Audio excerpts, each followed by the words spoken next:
Law of attraction एक science है। आप सोचिए, आज से 120-125 साल पहले एक राइटर थे, उनका नाम था विलियम एटकिंसन। उन्होंने एक बुक लिखी थी, थॉट्स, वाइब्रेशन और the law of attraction in thought world. सोचिए, बुक उन्होंने 1906 में लिखी थी। फर्स्ट टाइम उन्होंने एक कंसेप्ट दिया था law of attraction. It's not like कि उन्होंने उसका इन्वेंशन किया था, लेकिन इस दुनिया के सामने उसको प्रेजेंट किया था कि ये कैसे काम करता है। मैं क्यों कहता हूँ कि लॉ ऑफ अट्रैक्शन एक साइंस है? देखिए, आपने क्वांटम फिजिक्स के थ्रू हमने जाना है कि इस दुनिया में हर चीज़ एनर्जी है ना।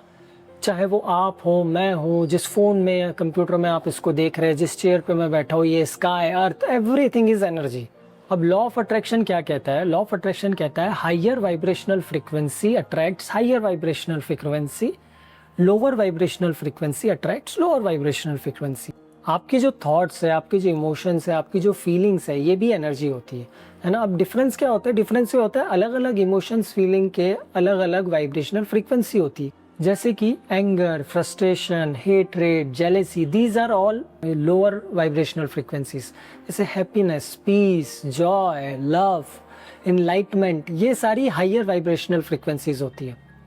तो जैसे कि लॉ ऑफ अट्रैक्शन कहता है कि higher vibrational frequency attracts higher vibrational frequency, मतलब अगर आप खुश होंगे तो आप और खुशियों को अपने तरफ अट्रैक्ट करेंगे। अगर आप अपने सोचने का नज़रिया बदलते हैं, है ना, मतलब अगर आप अपनी थॉट्स को चेंज करते हैं तो पर्टिकुलर किसी भी सिचुएशन के आपकी फील चेंज होती है। जब आपकी फील चेंज होती है तो आपका उस सिचुएशन से लेके एक्सपीरियंस चेंज होता है।